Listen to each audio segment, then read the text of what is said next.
Hello students, आज की video में हम पढ़ने वाले हैं सॉल्युबिलिटी।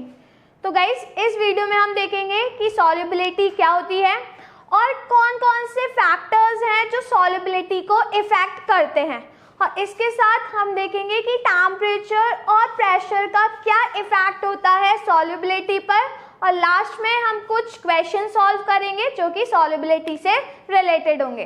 तो चलिए गाइस, स्टार्ट करते हैं। चलिए स्टूडेंट, तो सबसे पहले देखते हैं सॉल्युबिलिटी क्या होती है। The maximum amount of solute which can be dissolved in 100 gram of solvent at a specific temperature। Guys, जो मैक्सिमम अमाउंट ऑफ सॉल्यूट जो कि 100 ग्राम सॉल्वेंट में डिसॉल्व हो जाए एक स्पेसिफिक टेम्परेचर पर, उसको कहा जाता है solubility of that solute in that solvent. किसी भी सॉल्यूट की सॉल्युबिलिटी, गाइस बहुत सारे सॉल्यूट होते हैं तो हर एक सॉल्यूट की सॉल्युबिलिटी अलग अलग होती है। तो जो मैक्सिमम अमाउंट ऑफ सॉल्यूट होता है जो किसी भी सॉल्वेंट में डिसॉल्व हो जाए, मैक्सिमम कैपेसिटी में कोई भी सॉल्यूट सॉल्वेंट में डिसॉल्व हो जाए एक पर्टिकुलर टेम्परेचर पर, वो सॉल्युबिलिटी कहलाई जाती है। ठीक है।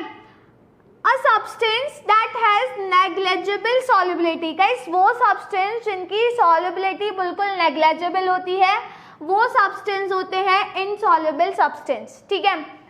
The substance that has more than negligible but less than high solubility is called sparingly soluble। Guys वो सब्सटेंस जिनकी solubility negligible से तो थोड़ी ज़्यादा हो बट हाई सॉल्युबिलिटी से कम हो, मतलब बीच के जो होते हैं जो पूरी तरह डिसॉल्व नहीं हो पाते, ऐसा भी नहीं होता कि पूरी तरह डिसॉल्व हो जाए, या ऐसा भी नहीं होता कि जो पूरी तरह डिसॉल्व नहीं हो पाते, जो हल्के से डिसॉल्व हो पाते हैं उन सब्सटेंस को कहते हैं स्पैरिंगली सॉल्युबल। और गाइस वो सब्सटेंसेस जिनकी हाई सॉल्युबिलिटी होती है उन सब्सटेंसेस को कहा जाता है सॉल्युबल सब्सटेंस। तो गाइस सॉल्युबिलिटी के बेसिस पे जो सब्सटेंस होते हैं वो तीन टाइप के होते हैं, insoluble, sparingly soluble and soluble. Insoluble वो होते हैं जिनकी सॉल्युबिलिटी नेग्लिजिबल होती है, स्पैरिंगली सॉल्युबल वो सब्सटेंसेस होते हैं जिनकी सॉल्युबिलिटी नेग्लिजिबल से ज़्यादा होती है बट हाई से कम होती है। ठीक है। और सॉल्युबल सब्सटेंस वो होते हैं जिनकी सॉल्युबिलिटी हाई होती है। तो गाइस, अब सॉल्युबिलिटी का एक फॉर्मूला भी होता है जो आपको लर्न रखना है। ठीक है गाइस, सॉल्युबिलिटी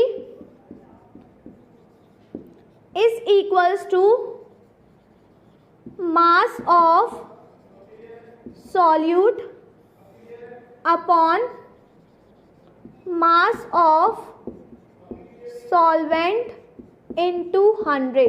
गाइज ये फॉर्मूला है सॉल्युबिलिटी का जो आप लोगों को लर्न रखना है। ये फॉर्मूला न्यूमेरिकल्स में बहुत काम आने वाला है। ठीक है। अब गाइज यहाँ पर मास ऑफ सॉल्यूट है और मास ऑफ सॉल्वेंट है, तो यहाँ पे भी एक फॉर्मूला यूज होता है, mass of solution is equals to mass of solute plus mass of solvent. Guys ऐसा हो सकता है कि क्वेश्चन में आपको मास सॉल्यूशन का दे दें और सॉल्यूट का दे दें। ठीक है। तो गाइस आपको ये फॉर्मूला यूज करके सॉल्वेंट का पहले मास निकालना होगा और फिर आप सॉल्युबिलिटी निकाल सकते हैं, या फिर हो सकता है क्वेश्चन में आपको सॉल्यूशन का मास दे दें और सॉल्वेंट का दे दें, तो फिर आपको सॉल्यूट का पहले मास निकालना होगा और फिर ही आप सॉल्युबिलिटी निकाल सकते हैं। तो गाइस ये फॉर्मूला बहुत इंपॉर्टेंट है, ये याद रखिएगा। ठीक है। तो चलिए गाइस, अब हम देखते हैं कि कौन कौन से फैक्टर्स हैं जो कि सॉल्युबिलिटी को इफेक्ट करते हैं। गाइस 3 फैक्टर्स हैं जो कि सॉल्युबिलिटी को इफेक्ट करते हैं। ठीक है। तो फर्स्ट फैक्टर है size of solute particle, solute के पार्टिकल का साइज। तो गाइस अगर साइज जितना छोटा होगा, जितना स्मॉलर होगा, तो जो सॉल्युबिलिटी है वो उतनी ही ज़्यादा होगी। ठीक है। तो गाइस याद रखिएगा, जितना छोटा सॉल्यूट का साइज होगा उतनी ही ज़्यादा सॉल्युबिलिटी होगी, और जितना बड़ा होगा साइज उतनी ही कम सॉल्युबिलिटी होगी। देन गाइस नेक्स्ट फैक्टर है स्टायरिंग। स्टायरिंग का मतलब है मिलाना, घोलना, ठीक है। तो गाइस जब आपने देखा होगा अगर वाटर में शुगर डालते हैं तो शुगर को डिसॉल्व होने में टाइम लगता है, बट जब हम स्पून से उसको स्टायर करते हैं तो जो शुगर है वो जल्दी डिसॉल्व हो जाती है वाटर में। तो गाइस स्टायरिंग करने पर जो सॉल्युबिलिटी है वो इंक्रीज कर जाती है। तो on steering solubility increases. Guys क्यों इंक्रीज कर जाती है? क्योंकि ज़्यादा से ज़्यादा जो सॉल्यूट के पार्टिकल्स हैं वो सॉल्वेंट के कांटेक्ट में आते हैं, तो इस वजह से जो सॉल्युबिलिटी है वो इंक्रीज कर जाती है, ठीक है। और गाइस यहाँ पे जो साइज है सॉल्यूट पार्टिकल के वो जितने ज़्यादा छोटे होंगे उतना ही ज़्यादा वो सरफेस एरिया कवर करेंगे, तो उतनी ही ज़्यादा सॉल्युबिलिटी बढ़ जाएगी। देन गाइस जो लास्ट फैक्टर है वो है टेम्परेचर। अब गाइस यहाँ पे जो टेम्परेचर है वो अलग अलग चीज़ों को इफेक्ट करता है, मतलब गैस के लिए सॉल्युबिलिटी अलग होगी और सॉल्यूट के लिए सॉल्युबिलिटी अलग होगी। तो गाइस अगर हम गैस की बात करते हैं लिक्विड में, तो टेम्परेचर इंक्रीज करने पर जो गैस की सॉल्युबिलिटी है लिक्विड में वो डिक्रीज कर जाएगी, ठीक है। याद रखिएगा टेम्परेचर इंक्रीज करने पर गैस की जो सॉल्युबिलिटी है वो डिक्रीज कर जाएगी। बट गाइस सॉल्यूट के केस में क्या होता है? सॉल्यूट के केस में टेम्परेचर को इंक्रीज करने पर जो सॉल्यूट की सॉल्युबिलिटी होगी लिक्विड में वो भी इंक्रीज कर जाएगी, ठीक है। तो आपने देखा होगा कि अगर आप पानी में आपने चीनी डाल दी, ठीक है, और उस पानी को गर्म करने रख दिया, तो गाइस जो शुगर होगी वो जल्दी सॉल्युबल हो जाएगी। तो याद रखिए यहाँ पे दो अलग अलग केस आते हैं, गैस के लिए अलग केस और सॉल्यूट के लिए अलग केस। अगर गैस की सॉल्युबिलिटी की बात करते हैं तो टेम्परेचर इंक्रीज करने पर गैस की सॉल्युबिलिटी डिक्रीज करती है, बट अगर सॉल्यूट की सॉल्युबिलिटी की बात करते हैं तो टेम्परेचर इंक्रीज करने पर सॉल्यूट की सॉल्युबिलिटी भी इंक्रीज करती है। तो गाइस ये 3 फैक्टर्स हैं जो कि सॉल्युबिलिटी को इफेक्ट करते हैं। गाइस अब हम देखेंगे कि टेम्परेचर और प्रेशर का क्या इफेक्ट होता है सॉल्युबिलिटी पर। गाइस जो गैस है और सॉल्यूट है दोनों की जो सॉल्युबिलिटी होती है वो डिफरेंट इफेक्ट देती है टेम्परेचर और प्रेशर से, ठीक है। तो देखिए एक साइड हम लिख लेते हैं गैस और एक साइड हम लिख लेते हैं सॉल्यूट, ठीक है। तो गाइस सबसे पहले हम गैस की सॉल्युबिलिटी की बात करते हैं लिक्विड में, कि गैस की जो सॉल्युबिलिटी होती है उसका क्या इफेक्ट होता है टेम्परेचर और प्रेशर पर, क्या इफेक्ट पड़ता है। तो गाइस सबसे पहले हम टेम्परेचर की बात करते हैं। टेम्परेचर को इंक्रीज करने पर जो सॉल्युबिलिटी है वो डिक्रीज करती है गैस की, ठीक है। अभी हम गैस के केस में बात कर रहे हैं, तो याद रखिए गैस के केस में टेम्परेचर को इंक्रीज करने पर जो सॉल्युबिलिटी है गैस की वो डिक्रीज करती है। गाइस आपने देखा होगा कुछ वाटर होता है जिसमें डिसॉल्व गैसेस प्रेजेंट होती है, उसी वजह से वाटर का टेस्ट आता है, ठीक है। अगर हम वाटर को बॉईल करते हैं तो जो वाटर है वो बिल्कुल टेस्टलेस हो जाता है। क्यों? क्योंकि गाइस जब हमने वाटर को बॉईल किया मतलब टेम्परेचर इंक्रीज करा तो जो गैस की सॉल्युबिलिटी है वाटर में वो डिक्रीज हो गई, मतलब अब कम गैस वाटर में डिसॉल्व होगी, तो टेस्ट क्या हो जाएगा? टेस्टलेस। जो वाटर का टेस्ट है वो बिल्कुल टेस्टलेस हो जाएगा, ठीक है। अब हम बात करते हैं प्रेशर की, ठीक है। तो गाइस प्रेशर को इंक्रीज करने पर जो सॉल्युबिलिटी है गैस की वो भी इंक्रीज होती है। ठीक है, प्रेशर को इंक्रीज करने पर जो सॉल्युबिलिटी होती है गैस की वो इंक्रीज होती है। आपने देखा होगा सोडा बॉटल, जब हम सोडा बॉटल के अंदर जो गैस फिल होती है वो अंडर प्रेशर होती है। ठीक है, तो गैस डिसॉल्व होती है सोडा बॉटल के अंदर। तो जब हम बॉटल को ओपन करते हैं तो प्रेशर रिलीज होता है, प्रेशर कम होता है, तो जो गैस होती है वो बबल्स की फॉर्म में बाहर निकलती है। क्यों? क्योंकि गैस जब प्रेशर कम हो, हमने बॉटल को जब खोला तो प्रेशर कम होगा, प्रेशर कम होने पर जो सॉल्युबिलिटी है वो भी कम होगी, और सॉल्युबिलिटी कम होने पर जो गैस अंदर डिसॉल्व थी वो बबल्स की फॉर्म में बाहर की तरफ निकलती है। ठीक है, तो एक फिश साउंड आती है और जो गैस है वो बाहर की तरफ निकलती है। तो गाइस इससे रिलेटेड एक लॉ होता है और उस लॉ को कहते हैं हेनरीज लॉ। ठीक है, तो गाइस हेनरीज लॉ यही कहता है कि जो टेम्परेचर है, टेम्परेचर क्या रहना चाहिए? कांस्टेंट। टेम्परेचर कांस्टेंट का मतलब है गाइस जो टेम्परेचर है वो चेंज नहीं होना चाहिए। एक फिक्स टेम्परेचर पर जब हम प्रेशर को इंक्रीज करते हैं तो जो गैस की सॉल्युबिलिटी है वो भी क्या करती है? इंक्रीज करती है। ये लॉ कहता है हेनरीज लॉ। ठीक है, अब हम आते हैं सॉल्यूट पर। तो गाइस सॉल्यूट में सबसे पहले हम टेम्परेचर की बात करते हैं। तो टेम्परेचर को इंक्रीज करने पर जो सॉल्यूट की सॉल्युबिलिटी होती है लिक्विड में वो भी इंक्रीज करती है।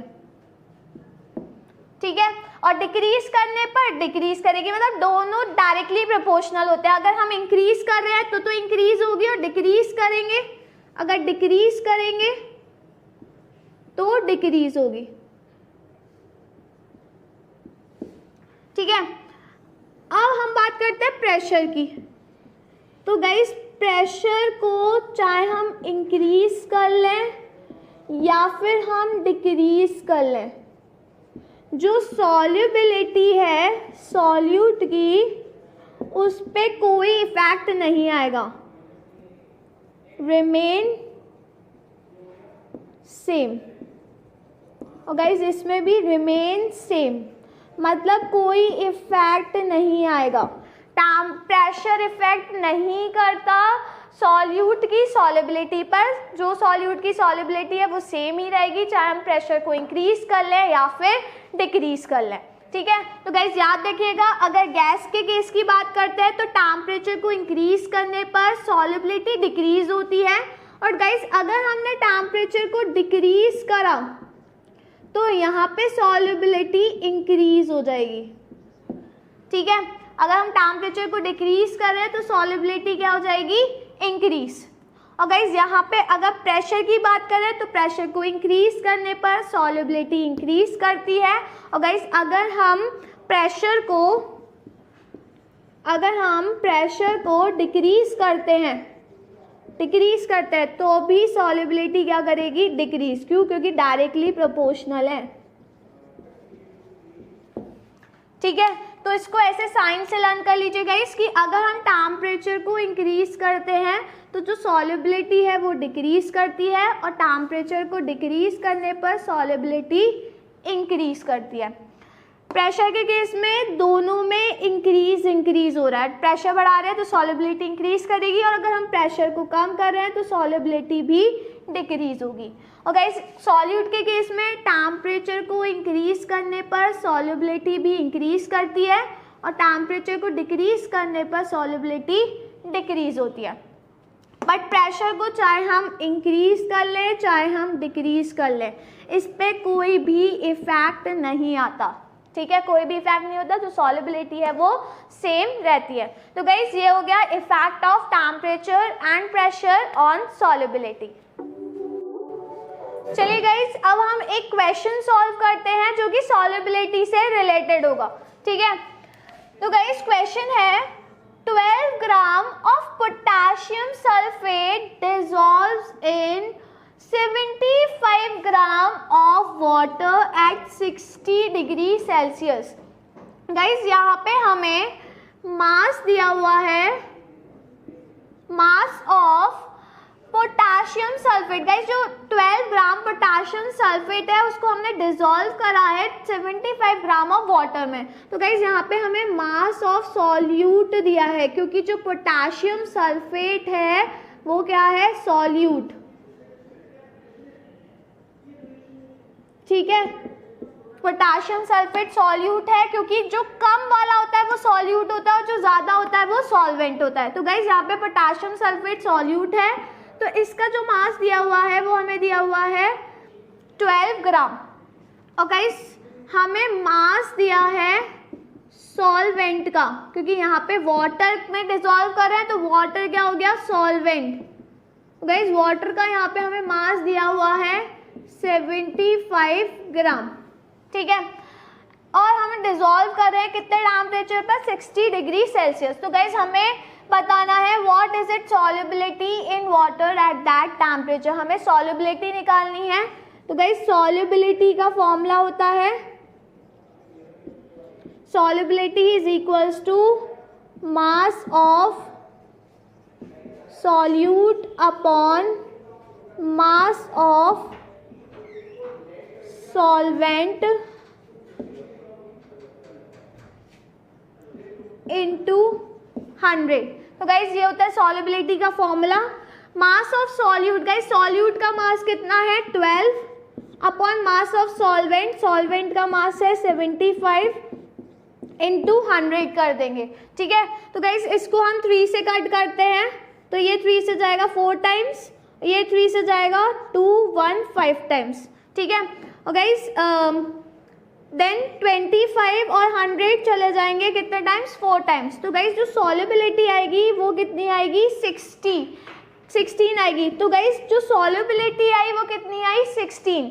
इसका मतलब कि जो पोटाशियम सल्फेट की सॉल्युबिलिटी होगी वो कितनी होगी, 60 ग्राम होगी एट 60 डिग्री सेल्सियस। जो पोटाशियम सल्फेट की सॉल्युबिलिटी होगी वो 60 ग्राम होगी एट 60 डिग्री सेल्सियस। तो गाइज ये फॉर्मूला आपको लर्न रखना है।